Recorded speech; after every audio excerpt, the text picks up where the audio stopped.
subject of the discussion is India gold, silver, bullion trade and market opportunities. To moderate this session, I would request Mr. Surinder Mehta, National Secretary IBJA, to come on stage.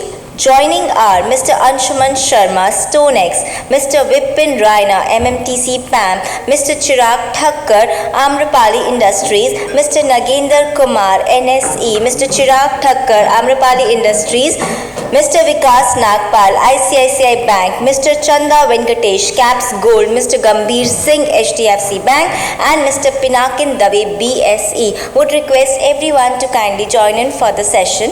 कल की बेहतरीन inspiring speech हमारे IFCA के chairman इंजिति Srinivasan के देने के बाद और फिर आज सुबह जो सेबी के एग्जीक्यूटिव डायरेक्टर सुंदरसन सर ने जो कहा डोमेस्टिक एक्सचेंज के बारे में, आई थिंक ब्रॉडली ये क्लैरिटी हो जाती है कि हम किस दिशा की तरफ मूव कर रहे हैं, where we are heading for. और मुझे अब भी याद है 2015 में जो अभी के RBI गवर्नर हैं शक्तिकांता दास जी, जो हमारे बॉम्बे में एक कॉन्फ्रेंस में आए थे, तब उन्होंने गोल्ड एक्सचेंज की बात की थी। और जब मैं उनको पिकअप करने गया था तो उन्होंने मुझसे रास्ते में ये बात की थी कि मैं गोल्ड एक्सचेंज के बारे में आज अनाउंसमेंट करने वाला हूँ। एंड उसके बाद से हम लोग 2015 मेरे ख्याल से वो अक्टूबर की बात थी, उसके बाद से हम लोग ये सारा एक्सचेंज और एक्सचेंज मैकेनिज़्म के ऊपर वर्ल्ड गोल्ड काउंसिल के साथ में, सारे कमोडिटी एक्सचेंज के साथ में और सारे स्टेक होल्डर्स के साथ में हम लगातार बातें करते जा रहे हैं। पूरी इंडस्ट्री एक ट्रांसफॉर्मेशन की तरफ बढ़ती जा रही है, चेंज होती जा रही है। बुलियन इंडस्ट्री में exchange, India good delivery system, international exchange, domestic exchange, ऐसे कई ट्रांसफॉर्मेशन आए। ज्वेलरी इंडस्ट्री के अंदर हॉलमार्किंग जैसे ट्रांसफॉर्मेशन आए। 2018 की नीति आयोग की जो रिपोर्ट है, नीति आयोग की रिपोर्ट के बाद मेरे ख्याल से उन्होंने 139 रिकमेंडेशन किए थे। उस रिकमेंडेशन को कंसोलिडेट करके जिस प्रकार के से सरकार ने जो स्टेप्स लिए हैं, जो रेगुलेटर्स ने स्टेप्स लिए हैं, वो क्लियर डायरेक्टिव है कि हम लोग एक बहुत बढ़िया ट्रांसपेरेंसी की तरफ बढ़ते जा रहे हैं। लेकिन पिछले 2 सालों में बहुत कुछ ऐसा भी हुआ कि गोल्ड के प्राइस 38,000 से 56,000 हो गए। गोल्ड की डिमांड एकदम ड्रॉप हुई और सडनली 2000 जब से ये इकोनॉमी फिर से ओपन हुई है तो गोल्ड की डिमांड सडनली बढ़ गई। हमारे साथ में बहुत ही बेहतरीन पैनल है और मेरे ख्याल से मुझे सबसे ज़्यादा पैनलिस्ट दिए गए हैं, तो मेरे लिए थोड़ा सा टफ जॉब होगा, बट मैं फिर भी कोशिश करूँगा कि मैं हर एक को पूरा समय दे पाऊँ और पूरा आपसे जानकारी प्राप्त कर सकूँ। विपिन जी, मेरा पहला सवाल आप ही से है, क्योंकि आप एक LBMA अप्रूव्ड रिफाइनरी चलाते हैं, तो 2020 के में जो भी मार्केट डिस्ट्रप्शन हुआ, जो भी डिस्ट्रप्शन होने के बाद में बहुत सारी चीज़ें नई तरीके से बिजनेस फ्लोट हुआ, बहुत इनोवेटिव तरीके हुए बिजनेस फ्लोट होने के। बहुत सारे हमने ऐसी चीज़ें देखी जो पहले कभी देखी नहीं गई। तो आपको क्या लगता है कि इसमें से कितनी चीज़ें हम आगे जो इनोवेशंस हुए इस डिस्ट्रप्शन में, हम कितनी चीज़ें कैरी फॉरवर्ड कर पाएंगे या कितनी चीज़ें हम कैरी फॉरवर्ड करते जा रहे हैं? डिस्ट्रप्शन के बाद जो भी एडिशन हुआ है, एंड अगर आप मेरे से पूछें, मेरे ख्याल से हमारे इस ट्रेड के अंदर, फिजिकल ट्रेड के अंदर, मुझे ज़्यादा लगता नहीं है कि ज़्यादा इनोवेशन हुआ है। यस, आई मीन व्हाट जो हमने देखा है कि द बायर्स हैव चेंज्ड,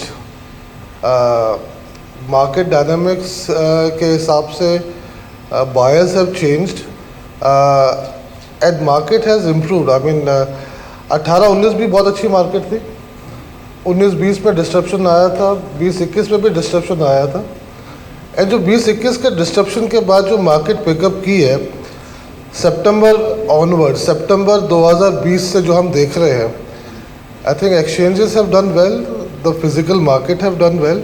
मेरे हिसाब से नया कोई फिजिकल मार्केट के अंदर I don't see any new thing that has happened apart from more fund houses have started participating exchanges के अंदर। नहीं, जैसे बुलियन इंडस्ट्री में हो सकता है इतने चेंजेस ना आए हों, ज्वेलरी इंडस्ट्री में हमने देखा कि बहुत सारे ऑनलाइन इनोवेशंस हो गए, लोगों ने ऑनलाइन ऑर्डर देना शुरू कर दिया, तो इस प्रकार के कोई चीज़ें क्या बुलियन इंडस्ट्री में भी हुई?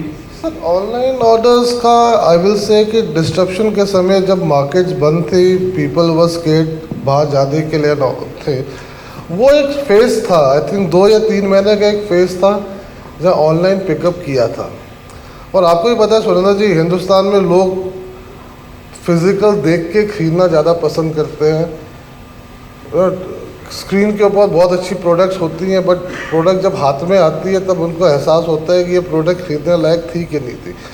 हाँ, आई मीन थोड़े टाइम के लिए 3-4 महीने के लिए ऑनलाइन सेल्स बहुत अच्छी पिकअप हुई हैं, बट उस पिकअप की कंटिन्यूटी हमने देखी नहीं। तो उस हिसाब से मैं ये कहूँगा कि बिकॉज मार्केट कंडीशन उस समय जो थी that gave rise to the online thing. अब मार्केट अब I think back to normal आ गई। आई थिंक पीपल वो कोविड के बारे में भूल गए हैं, they are not going to be that much interested in that, and I think life goes on. उस हिसाब से देखा जाए तो आई मीन मैं बुलियन की बात करूँगा, बाकी ज्वेलरी सेक्टर में तो काफ़ी चेंजेस आए हैं, I will not be able to say much on that, but bullion और फिजिकल ऑनलाइन के हिसाब से देखा जाए तो थोड़ा बहुत डिस्ट्रप्शन के बाद पिकअप हुआ था, and I think that is continuing ज़्यादा उसके अंदर। सो बेसिकली ये कहा जा सकता है कि बुलियन मार्केट में ऐसा कोई नया इनोवेशन नहीं आया। जो आने वाला है इनोवेशन जिसकी हम राह देख रहे हैं, IIBX, डोमेस्टिक एक्सचेंजेस, ये सब जो इनोवेशन आएंगे। लेकिन एक इनोवेशन आया कोविड पीरियड में 15 जनवरी 2020 को सरकार ने इंडिया गुड डिलीवरी को नोटिफाई किया। That was one of the innovations, और मेरे ख्याल से उसके बाद एक्सचेंजेस ने काफ़ी कुछ नए कॉन्ट्रैक्ट भी इसी पीरियड में शुरू किए, which have become the new normal as of today also. Chanda Venkatesh जी, आपसे मेरा सवाल होगा। नॉर्मली हमने देखा है कि 600 टन के आसपास हमेशा माल इंपोर्ट होता है, और 600 टन या 700 टन इंपोर्ट होता है, जिसमें डोरे और सब कुछ मिला के। आपको क्या लगता है कि ये इंपोर्ट अभी जैसे हमारे पास में फिगर्स आ रहे हैं, ये इंपोर्ट के फिगर्स बहुत बढ़ते जा रहे हैं, तो क्या रीज़न है कि ये इंपोर्ट के फिगर्स बढ़ते जा रहे हैं? और आपको क्या लगता है कि ऐसी क्या चीज़ हो गई है कि लोग अचानक से ज़्यादा इंपोर्ट हो रहा है या ज़्यादा डिमांड बढ़ती जा रही है? अगर देखा जाए तो 2020 में तो कैसे भी कंजम्पशन तो था नहीं। 2021 में उसका कंजम्पशन टेक ऑफ कर रहा है यहाँ पे, इसलिए 600 टन 800 टन जैसा फिगर्स देखने को आ रहा है। मोर ओवर क्या है, लोगों को स्पेंडिंग भी कहाँ पे करना है बताओ। अब 130 करोड़ पॉपुलेशन है, उन लोगों कहाँ जाए? रियल एस्टेट तो करना ही पाएंगे। शेयर मार्केट में तो 5 से 6% पीपल ही इन्वेस्टमेंट कर रहे हैं, तो फाइनेंस बैंक का इंटरेस्ट रेट ठीक नहीं है, कोई लेंडिंग नहीं कर सकते। तो इतने लोगों को जो भी है इमीडिएटली वो फंड को प्रोटेक्ट करने के लिए वो आके गोल्ड के सिवा दूसरा कुछ दिख रहा ही नहीं उसको। तो फ़िलहाल ये चीज़ पूरा मार्केट से पूरा फंडिंग पूरा गोल्ड मार्केट में आके बार्स में इन्वेस्टमेंट अपॉर्चुनिटी जैसा जाके, जब तक ये इंटरेस्ट रेट है, नहीं तो सेफ्टी ऑफ फंड्स नहीं है कंट्री में, जब तक सेफ्टी ऑफ फंड्स नहीं है तो लगातार सोना बिकेगा ही बिकेगा। आपको ये 1000 टन भी जा सकता, 1100 टन भी जा सकता। अगर समझो कस्टम ड्यूटी भी का थोड़ा बहुत 10% 5-6% भी कर दी है ना, तो ये कंजम्पशन अनबिलीवेबल लेवल पे चले जा सकता है। लेकिन आपको लगता है कस्टम ड्यूटी कम हुई तो दूसरे करना टैक्सेस करना चाहिए, लेकिन दूसरे टैक्सेस बढ़ गए तो GST बढ़ा सकते, मगर अगर कस्टम ड्यूटी घटा दिए तो आपको स्मगल प्रिवेंट हो सकता है थोड़ा बहुत, तो वो हिसाब से बोल नहीं सकते। फिर भी अब लास्ट टाइम अगर अपन बजट में देखा जाए तो कोई एंटिसिपेट किया ही नहीं कि ड्यूटी से कम हो जाएगा, तो शॉक न्यूज़ तो दिया था हमारा सरकार ने। तो कुछ भी हो सकता है हिंदुस्तान के अंदर। और मेरे ख्याल से कल थोड़ा इंडिकेशन तो IFCA के चेयरपर्सन ने भी दिया। उन्होंने अपनी स्पीच में कहा कि as per Ratan Watal committee's report duty needs to be reduce. वो तो वो तो करना चाहिए। देखो अगर लास्ट 1998 से भी लेके 2011-13 तक भी देखे तो ड्यूटी तो नीचे ही था।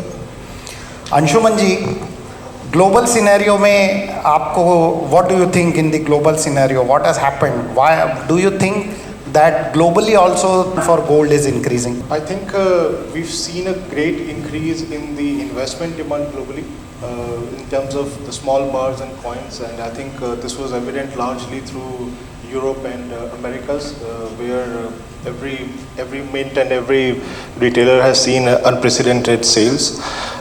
Apart from that, I think because of the disruptions, we saw certain opportunities coming. Like for example, the COMEX trade was at all-time high, and in terms of innovations, I think the understanding of COMEX to say that for the deliveries to be made, LBMA gold bars were being accepted. I think that was a very big change, and I think this sets also the way forward to show that there has to be a global integration in terms of you just can't have metal in one location. It's more like on the LME lines, where you can have metal in different warehouses globally and still be trading. So I think this is what will happen. And when I relate this to India, I think the IIBX could be a good example for that. And I'm very positive that in the next few years, there will be a lot of integration of IIBX with the other exchanges, maybe as a warehousing or as a swap option. So yeah, it looks good. See, in India, what we have seen, the best of the best equity market advisors, I don't want to name anybody, but the best equity advisors who were never recommending buying gold, they have started now recommending please buy gold and have gold in your portfolio. Is it happening globally also? Yes, it is happening globally. We are seeing a lot of interest in gold right now. I think, of course, if you see the latest figures, there is a drop in the ETF numbers, but I think it gets offset by the increased demand in the retail bars. I think a lot of gold products are being structured at this point of time in different formats, whether it's through the exchanges, through the tokens, or various other platforms. It looks pretty good to me at this point of time that the gold demand is not going anywhere. It will be there. So this is from the horse's mouth. So gold demand is not going anywhere. I think all jewelers also need to know this. They will be happy to know this because जितने भी jewellers हैं उनको ये ज़्यादा चिंता है कि एक बार ये एक्सचेंज शुरू हो गए, EGR, BDR ये सब शुरू हो गया तो उनकी ज्वेलरी की डिमांड नहीं रहेगी। लेकिन मेरे भी ख्याल से ऐसा कभी होता नहीं है। Jewellery demand will be intact. We have 70% demand और यदि ओवरऑल इंपोर्ट बढ़ता है तो उसमें ज्वेलरी डिमांड भी बढ़ने ही वाली है। एंड वन मोर थिंग, अभी जिस तरह से दिवाली में अच्छे सेल हुए थे तो हमने काफ़ी लोगों से बात की थी तो लोग ये कहते थे कि we are increasing our portfolio from 10 to 15% as far as gold is concerned or 15 to 20% as far as gold is concerned. So the investment demand not only outside India में भी बहुत बढ़ रहा है in form of a digital gold. See, if you see sovereign gold bond started few years back. 2019 में it was overall I think it was 2,300-500 crore of gold bond which got sold. During the COVID period, the figure is around 16,000 crore. It went up by 6-7 times.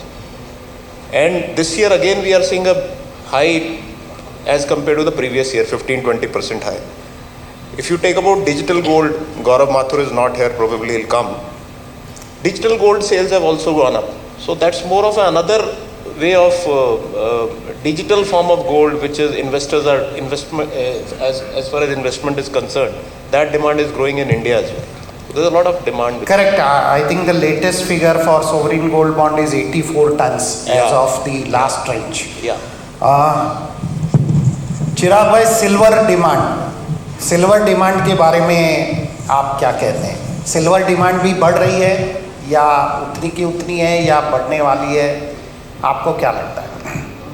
So I think always जो last 3-4 साल का जो history है वही हमारा present और future हमको थोड़ा सा प्रोजेक्ट करने में इजी होता है। सो कोविड के टाइम जितने प्राइजेस ऊपर गए तो इतना सारा चांदी अबाउ द ग्राउंड था कि वो चांदी रिफाइन होके एक्सचेंज प्लेटफॉर्म पे आया। So that was the major reason कि फिज़िकल डिमांड प्राइजेस ऊपर जाने के कारण there was so many people जिन्होंने 2011-12 में 70,000 में जो 60,000, 65,000, 73,000 तक जो जिन्होंने सिल्वर लिया था, they got a chance to get an exit from that bullish purchase. तो उसके बाद अभी जो लास्ट 6 महीने में जो सर्ज आया डिमांड का, that was purely industrial, investment and jewellery. All three were the major factors for the last 5 months of the demand in silver. नहीं, लेकिन सिल्वर में हमेशा ऐसा होता है, हम लोग देखिए, मैं एकदम मार्केट की बात करता हूँ, इन्वेस्टर की बात करता हूँ। सिल्वर में हमेशा ऐसा होता है, किसी को भी सिल्वर पे कॉन्फिडेंस नहीं आता है। कॉन्फिडेंस इसलिए नहीं आता है कि सिल्वर एक बार ऊपर जाती है, लास्ट टाइम हमने देखा 76,000, फिर उसके बाद 4-5 साल 6 साल वो वहीं रहती है, और अभी कोई कहता है कि अभी 1 लाख रुपए सिल्वर हो जाएगी, लेकिन जब भी कोई कहता है तो फिर से सिल्वर नीचे आती है। तो लास्ट 3-4 साल के इंपोर्ट के नंबर्स जब हम सिल्वर के देखते हैं विज़ाविज़ जो नंबर हम एक्सपेक्ट कर रहे हैं अभी सिल्वर के, तो उसमें बहुत बड़ा मिसमैच नहीं लगता आपको? यस, वो अगर आप देखो लास्ट 4 साल का we were a constant importer with the difference of 400-500 tons, but after this disruption I think the same numbers will be there rather the prices are up और डाउन, तो वो numbers will be intact. That's what I look. Vikas ji, अगला सवाल मेरा आपसे है। हमने ये देखा है कि जैसे नॉमिनेटेड बैंक्स जो गोल्ड इंपोर्ट करते हैं, तो बहुत सारी बैंक्स हैं, लेकिन बिजनेस कंसंट्रेशन जो है वो ज़्यादा करके 2 या 3 बैंकों के पास है। जैसे रिफाइनर भी बहुत सारे हैं, लेकिन बिजनेस जो है वो 2 या 3 लोगों के पास में है। एक्सचेंज तो 3 ही है, लेकिन बड़ा बिजनेस एक ही जन के पास है। ऐसा जब होता है तो आपको क्या लगता है कि IIBX होने के बाद क्या ये सब इवनली डिस्ट्रीब्यूट हो जाएगा business? I will answer this in 2 parts. The first part is ये ऐसा क्यों है, व्हाई इट इज कॉन्सेंट्रेटेड, थोड़ा सा कॉन्सेंट्रेटेड क्यों है बिजनेस? बिजनेस कॉन्सेंट्रेटेड होने का there are various reasons. The first reason I will say is that the banks, those who are one is that if you see from perspective, there is a credit which plays an important role, but other than credit, the ecosystem also plays an important role. When I say ecosystem, when a customer actually approaches a bank, I am talking more from a bank's perspective now. He is not looking only the credit part of it now, he is looking more the entire value chain. He is looking at a trade finance also. He looks at कि मेरा trade में how bank is supporting me, how is providing solutions, how is able to digitize my offerings to me, how is helping me in providing overall service. The branch network, distribution network also plays an important role. So there are various factors. The banks, those who have I would say dedicated team है जिनके पास both at front office, back office, integral part हो जाते हैं वो पूरे value chain के. That is where the business gets concentrated when you are able to provide a full flash solution to a customer and give a complete service.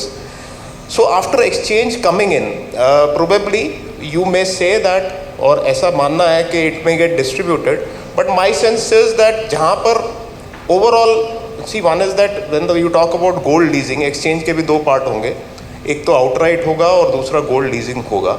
मेरा मानना यह है कि गोल्ड लीजिंग में तो credit evaluation will also play an important role. There are various other factors, overall ecosystem which we have with customer, that will play an important role. हाँ, in consignment it may get distributed, but जैसा कि हम last one day we are hearing that once we are part of an exchange, my sense is the scale will be so different. Though the margins may compress, for a little bit compression in margin may happen, but the scale would be so high, the way we have seen in China and other countries and all, that it will compensate the entire thing and everyone will gain, because the depth will be more, the width will be more, there will be more liquidity.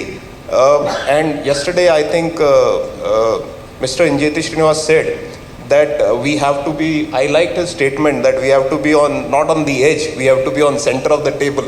I think that my sense, my view is that bank will play a major role then also, and volumes will go up. गंभीर जी, आप क्या सोचते हैं इसके बारे में? Basically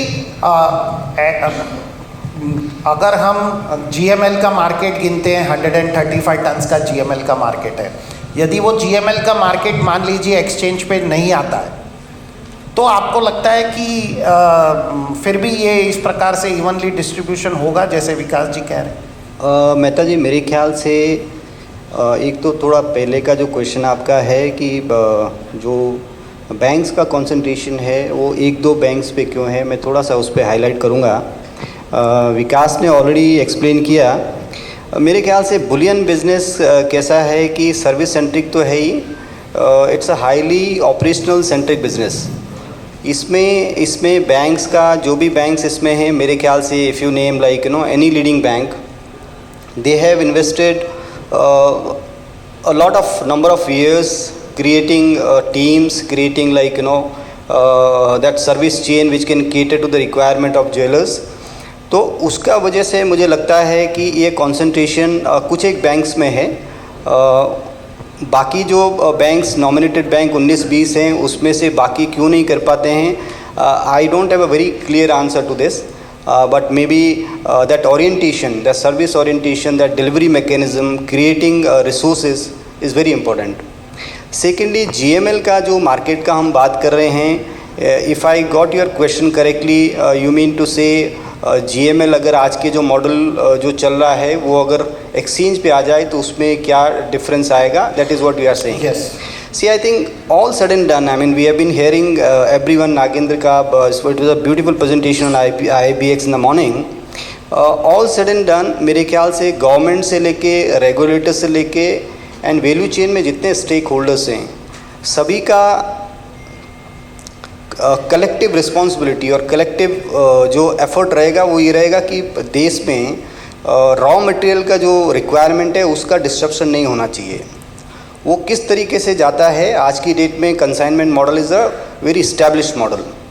अभी there are lot of questions on how leasing will be set up through exchange. I mean, I am sure हमने कल JP Morgan से सुना they will be like participating in the supply. I am very sure they are doing it internationally and this can be replicated in Indian the IBX which will be dedicated to Indian market. But थोड़ा सा इसमें open ended question है जो risk perspective से विकास ने highlight किया है. तो I have the similar view. I mean how the risk perspective, credit perspective will be taken care of, which banks are taking care of today. So वो थोड़ा सा ओपन एंडेड क्वेश्चन है which I think time will tell how things get settles. Nagendra, my next question to you. See, you introduced a lot of new contracts in the last 1.5 year. Basically option contract, and many other different kind of contracts were introduced by the other exchanges also, including BSE and MCX. So what do you think, whether this new contracts or how far they have been successful, and what do you foresee, what will be the future of this new contract post domestic exchange which is proposed, domestic spot exchange which is proposed? First, let me add something to what the bankers have just mentioned on the GML process, right? So, the way our thought process is at IBX is that, so you have established repo models, securities lending and borrowing model, where obviously when you give out the debt security or the equity, whatever, it has to be backed by collateral. So whatever credit risk that they're taking against the jewelers, it can be completely transformed on the exchange platform. But having said that, it is not that we want to go that way. I mean, we are taking into consideration the cost aspects, because today a jeweler takes 1 kilo on loan, 2 kilos on loan, right? So, and the repayment is not gold to gold. So if I have to do it on the exchange platform completely end to end, there is again going to be a shift. if whether the industry wants that shift. Again, we are getting into a discussion mode on that. But having said that, if you ask me based on whatever limited experience I have in the exchange space, the entire GML can be beautifully handled in a very sophisticated and a structured way on an exchange platform. It without increasing the cost. Without increasing the cost. We will talk to the industry. I mean, see, the whole idea of setting up an exchange is, okay, one you have... This will become a headline, huh? It'll let it be. I mean, so see, the whole idea of setting up an exchange is to, end of the day, create a market, right? I mean, taking into consideration what does the industry want, right? At the same time, the exchange is not a charitable institution as well, right? Somewhere we have to see how we will reward the shareholders and other things. So there will be a commercial objective as well as a social objective. So if people are not able to, again, I'm repeating the same statement, there has to be an adaptability. They cannot say, or people should not be saying, this is how we have been working and this is how we should work. You have to change. And at IIBX, it's because our regulator has got a vision as how they want to build. We want to be in the center. We don't want to be in the edge. That's for sure. That's as far as IIBX is concerned. Coming on the domestic side, it is unfortunate here that whatever innovation NSE has done, today innovation is measured in terms of liquidity, right? I mean, it is unfortunate that we don't have liquidity because we launched India Good Delivery first, and we were happy that, the others have followed. I don't want to use the word mimic or copied or whatever. They've followed the standards that we have set. And it's because some of the exchanges, leading exchanges, last 17 years, they've not done any innovation, but because of this, they can now make statements saying they've delivered 400 kilos of India Good Delivery, whatever. The reason why people are not delivering in NSE, if somebody has gone through our standards, the standards are stringent. So every 6 months we do a technical audit and a process audit. When I say a process audit, we do a sourcing audit as well. We have got our own guidelines in terms of, from where it is being sourced. I'll give a simple example. This was an argument or a discussion that I had with one of the refiners.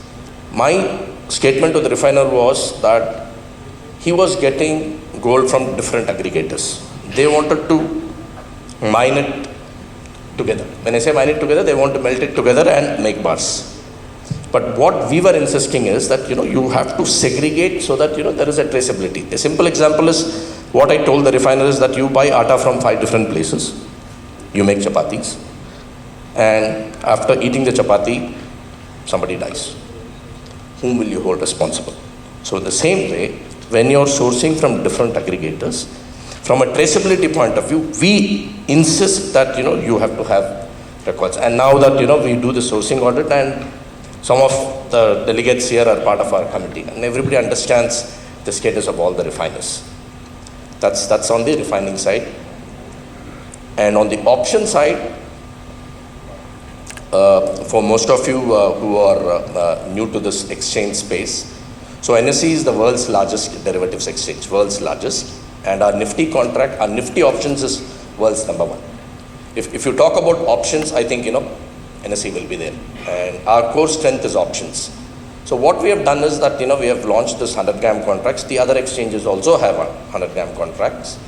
But I can, again, with humility, and I'm proud to say that, we were 80% of what the leading exchange had as an open interest.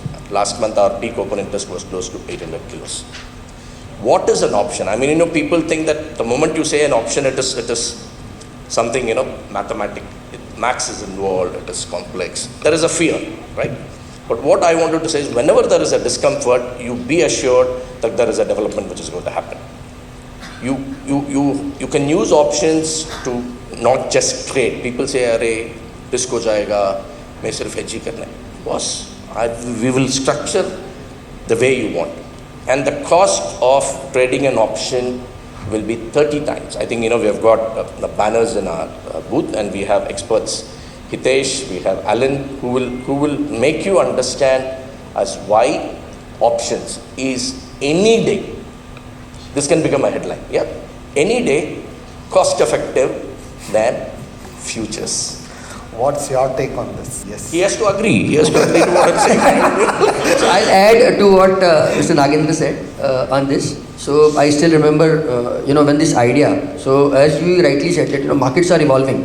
और हम लोग बहुत time से spot exchange के बारे में बात कर रहे हैं. दूसरे एक्सचेंजेस जब हमने और दूसरे एक्सचेंजेस ने भी लॉन्च किया.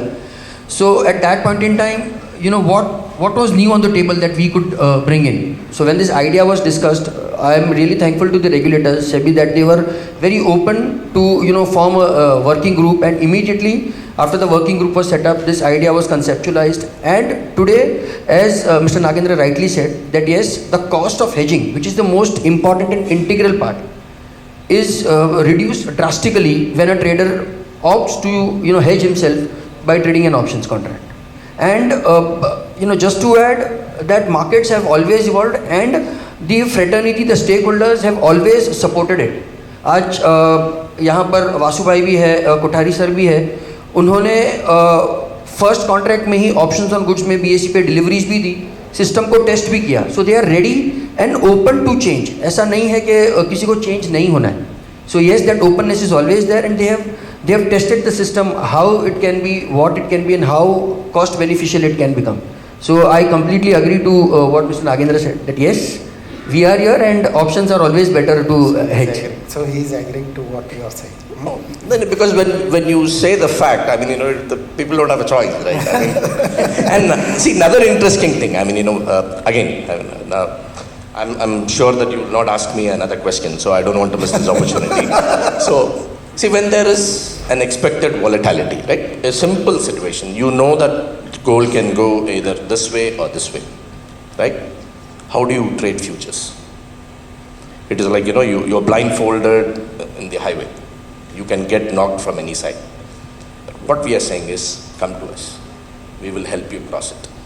And you can be rest assured, you want to take it as a headline, you be rest assured, and the gentleman sitting in the extreme corner, I mean, he's an expert, right?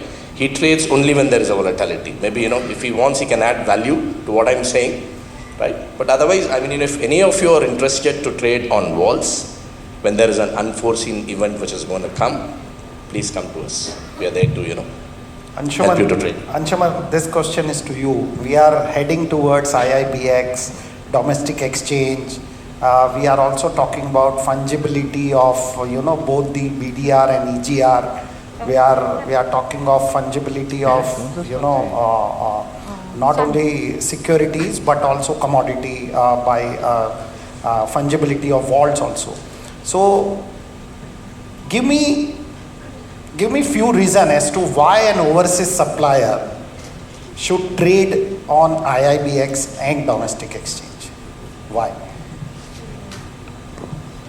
Okay, this is a vast question, but I'll try to answer it. I think. Sorry.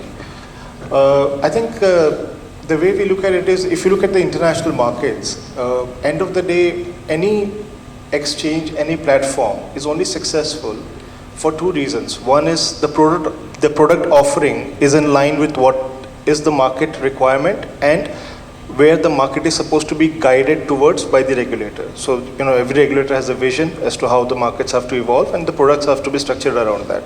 That's one part of it. And the second part of it is that liquidity is the main thing. If there is no liquidity on a particular platform, eventually it doesn't work. I think Anshuman, can you please speak in Hindi, because most of them want this answer to be in Hindi. If you can, if you are comfortable. Yeah, I'll try. मुझे ऐसा लगता है कि international players जब आएंगे market में, तो essentially वो जब भी काम कर सकते हैं जब जो भी प्लेटफॉर्म्स हैं, चाहे वो एक्सचेंजेस हैं या OTC प्रोडक्ट्स हैं या जो भी है, उसका जो स्ट्रक्चर है प्रोडक्ट का, वो ऐसा होना चाहिए कि जो लोकल मार्केट की रिक्वायरमेंट से मिलता, उसको मतलब उसको पूरा करता हो, या फिर जो रेगुलेटर की जो विज़न है उसकी तरफ उसको ले जा सकता हो. तो एग्जांपल के लिए अगर आप देखें डोमेस्टिक मार्केट में, तो जैसे MCX है या जो दूसरे एक्सचेंजेस हैं, NCDX हैं या BSE NSE जो भी कमोडिटी स्पेस में हैं, वो लोग अभी basically they are able to cater local requirement को, वो लोग केटर कर सकते हैं. लेकिन इसमें क्या होता है, लिक्विडिटी का बहुत बड़ा रोल होता है। अगर आपके एक प्लेटफॉर्म पे लिक्विडिटी नहीं है तो यही डिफरेंस होता है कि एक प्लेटफॉर्म सक्सेसफुल हो जाता है, दूसरा उतना नहीं हो पाता है।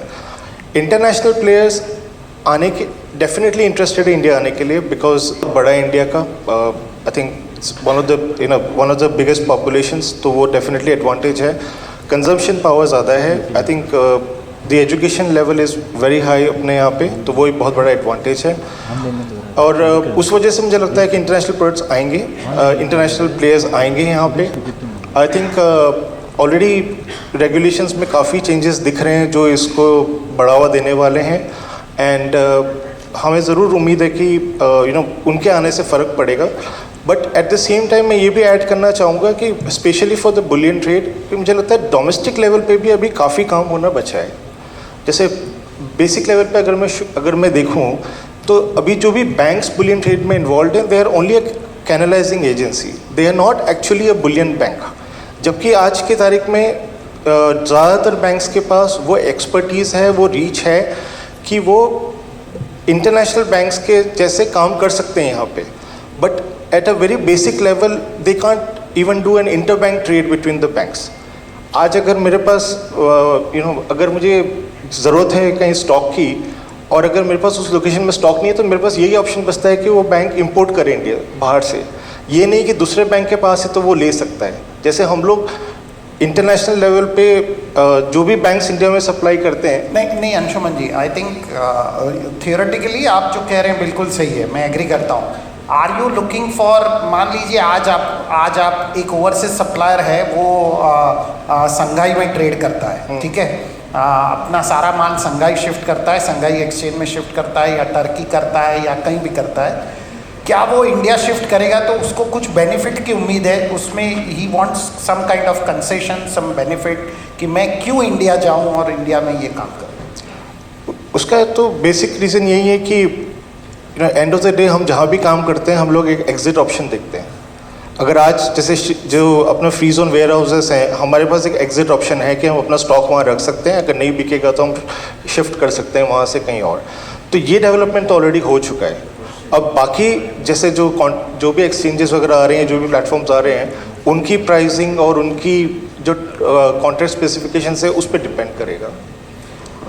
गंभीर जी, सवाल आपसे, जो ये एक्सचेंज की हम बात कर रहे हैं, तो आपको क्या लगता है एक वन बेनिफिट जो मिलना चाहिए जिससे कि ज़्यादा से ज़्यादा वॉल्यूम एक्सचेंज पे आवे, तो आपको क्या लगता है कि वो कौन सा benefit, just one benefit, except exchange वालों से मैं सबसे ये सवाल पूछूंगा आपको? तो मेरे ख्याल से मेहता जी दो चीज़ें हैं, लिक्विडिटी एंड ट्रांसपेरेंसी। ट्रांसपेरेंसी की जब हम बात करते हैं तो प्राइस डिस्कवरी का जो मेरे ख्याल से नागेंद्र ने भी मेंशन किया है, उसमें if you have two way liquidity, if you create, एक तो इंटरनेशनल सप्लायर जो पार्टिसिपेट करते हैं सप्लाई साइड से, और दूसरी तरफ से अगर फ्लो आपका बाइंग साइड से आता है, तो उसमें ट्रांसपेरेंसी जो होता है, एक्सचेंज का transparency on the price side हमेशा बेटर माना जाता है। तो मेरे ख्याल से प्राइस डिस्कवरी वाइज एक्सचेंज का एक एडवांटेज है। नहीं, आज आपका जो कंसाइनमेंट मॉडल है, कंसाइनमेंट मॉडल में रेट ऑफ इंटरेस्ट आपका 3-3.5% ही है, ठीक है।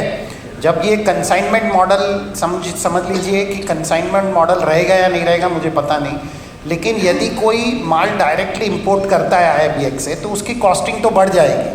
तो आपको लगता है कि ऐसा कोई कंसेशन होना चाहिए जिससे कि उनकी कॉस्टिंग ना बढ़े? ये मेरा सीधा सवाल।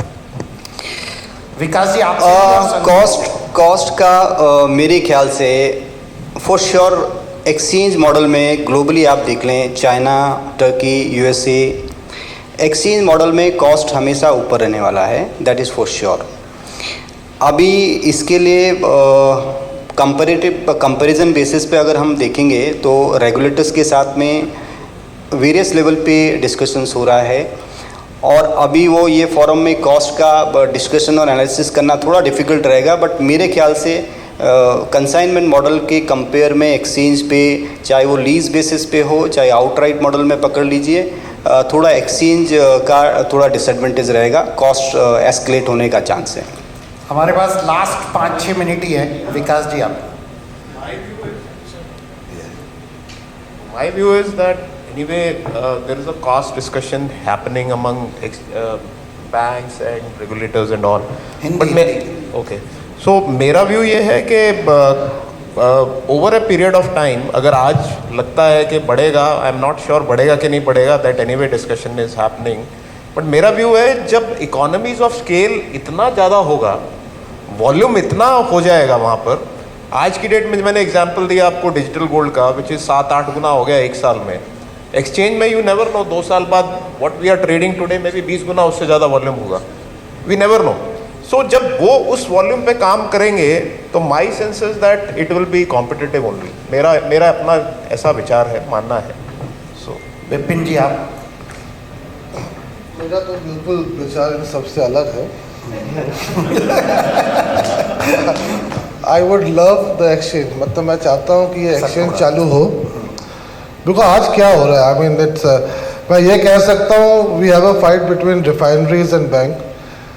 आज होता ये है कि आज ड्यूटी कम में 5 टन 10 टन माल आके पड़ा रहता है. वो माल 1 महीने के अंदर 1.5 महीने के अंदर खपतता है, और वो 10-15 टन माल जो है वो प्रीमियम डिसाइड करता है, डिस्काउंट डिसाइड करता है.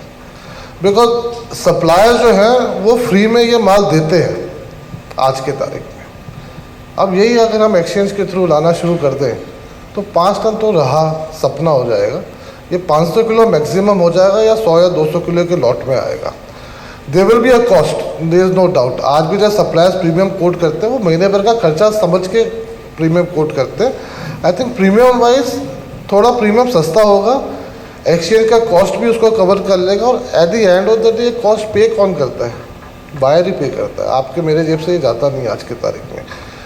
Shanghai is also successful exchange, वहाँ भी तो $10 प्रीमियम मिलता है. तो वाई वी आर सेइंग कि ये एक्सचेंज अगर सक्सेस नहीं होगा, क्यों नहीं होगा? और ये market, I think Indian market needs this exchange, और जितनी जल्दी ये चालू होगा ये मार्केट उतना जल्दी सुधरेगा. क्विकली, जैसे विपिन जी ने बताया, I am very much positive, but there is a lack of opportunity. जैसे ही इसके अंदर एक लैग टाइम और एक अपॉर्चुनिटी दिखेगी through the whole value chain, rather it be a trader, refiner, banker और सप्लायर, लिक्विडिटी और opportunity is going to the key part for this exchange मेरे हिसाब से. चंदा जी आप, और फिर नेक्स्ट अंशुमन जी, आपको क्या लगता है एक्सचेंज तो आना ही चाहिए सर. नहीं आएगा तो सही, अब आना चाहिए वो तो सवाल ही नहीं है. और एक्सचेंज तो आ ही रहा है. एक्सचेंज बात ये हो रही है कि कॉस्ट बढ़ेगा या नहीं बढ़ेगा. तो थोड़ा बहुत बढ़ेगा मगर रिस्क मिनिमाइज हो जाएगा. बिकॉज अभी क्या है सर, अभी गोल्ड इंपोर्ट करते हैं. हाँ जी, गोल्ड लोग कंसाइनमेंट से, बैंक से, काफ़ी लोग बुलियन डीलर से स्टॉक्स इंपोर्ट करते हैं, और कंसाइनमेंट बेसिस पे 30 दिन में 40 दिन जैसा रॉ मटेरियल लेकर आते हैं, और फॉरेन सप्लायर ने कॉल लेता वो गुड्स को वापस नहीं मंगा सकता है. बिकॉज वो गोल्ड एक बार इंडिया में आने के बाद बिल ऑफ एंट्री हो के वॉल्टिंग हो गया, अगर फ़र्ज़ करो माल नहीं बिक रहा है तो इंटरनेशनल सप्लायर्स का कोई भी रोल नहीं होता है वो वापस स्टॉक लेके जाए. तो अभी एक्सचेंज में इतना बेनिफिट है. अभी IIBX में माल लेकर आके गिफ्ट सिटी में पार्क करते, सोना बिका तो ठीक है, नहीं बिका तो भी रिवर्स लेके जा ले सकते. और फॉरेन सप्लायर का इतना इंडिपेंडेंट हो जाएगा एक्सचेंज की वजह से. और ऊपर से अभी कंसाइनमेंट, हम कंसाइनमेंट क्लियर करते, कस्टम ड्यूटी फंडिंग करते, गवर्नमेंट का टैक्सेस का अनसर्टेनिटी हो जाता, मालूम ही नहीं होता सरकार क्या डिसीजन लेता है. तो इतना रिस्क को एक्सचेंज मिनिमाइज करेगा तो इकोनॉमी का तो ग्रोथ होएगा ही होएगा. और ऊपर से सब डीलरों का कॉस्ट बेनिफिट हो जाएगा. रिस्क मिनिमाइज होना इम्पोर्टेंट है सर, कॉस्ट थोड़ा बहुत ज़्यादा है कोई फ़र्क नहीं पड़ेगा. Anshuman, your take. My take on this is, firstly, I believe that exchanges are very efficient, तो cost नहीं बढ़ना चाहिए. Secondly, I think एक बार कोई भी इंटरनेशनल प्लेयर अगर आएगा, and if it's a 2-way market जहाँ वो खरीद भी सकता है, तो I think that will be a game changer for the Indian market. Because the biggest problem right now in India is that if the gold goes on discount in India, you don't have a means of disposing it, and that's where, that's the challenge which is there. But to me it looks positive that with the way the regulations are going, this should also be allowed in some manner in the near future, which will help the Indian markets to be at par with all the other global markets then, and the price discovery and the efficiency will automatically come in with that.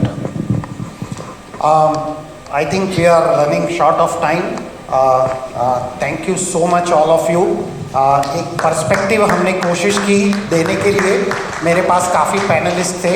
I am sorry अगर किसी को मैं पूरा समय नहीं दे पाया. Thank you so much. Thank you so much for